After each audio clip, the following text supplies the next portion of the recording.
Melissa Shervington, Director at E.ngage Consultancy.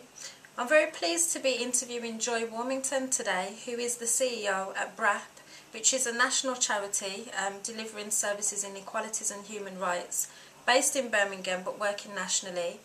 I've been waiting to interview Joy for quite a while, so I'm really pleased to have got hold of her today to hear her views and opinions on the topic of community engagement. So without further ado, I will hand you over to Joy.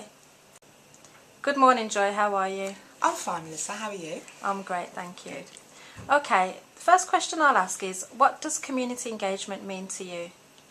Well, I used to be, one of my first jobs was a community engagement worker, and that was all about going out, finding out what people wanted, what they needed, what they weren't getting, and what they were experiencing in terms of service delivery. Right. Increasingly, though, I think community engagement just seems to be a term that people throw out without much meaning.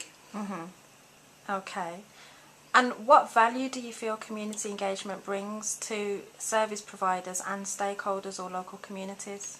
I think the value in community engagement is more about what people do with the information that they get from communities. Right. The emphasis has always been on finding people, you know, getting those so-called hard-to-reach groups, looking under the stones where people hide, and less about doing something with the information you get.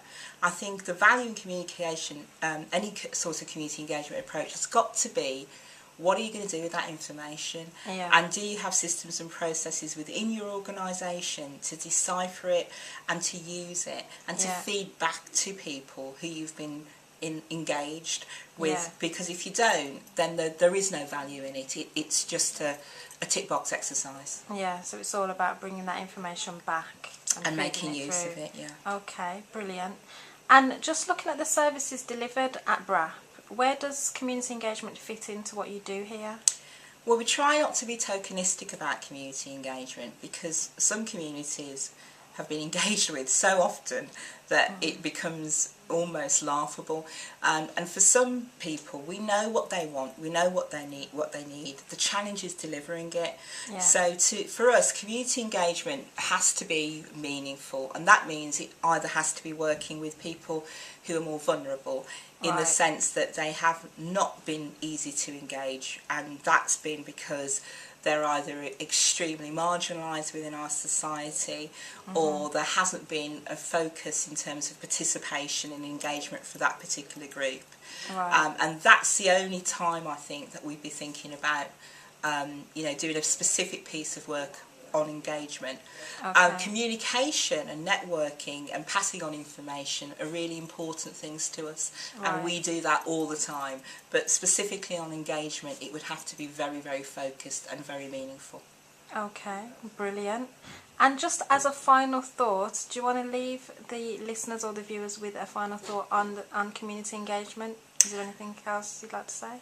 I think I would want to say that by itself and of itself, it's not meaningful. It's got to be coupled with what you're going to do with it, and it's also got to be put into context with lots of other bits of evidence that you have about what happens to communities and what happens to your services when they're delivered. You know, you can't just go out and engage with 10 people and change the whole world for 10 people. You know, you've got to look at the information and what that's telling you. Okay. Brilliant. Thank you for your time and sharing your views. Thank you very much. Thank you. Bye-bye. Bye.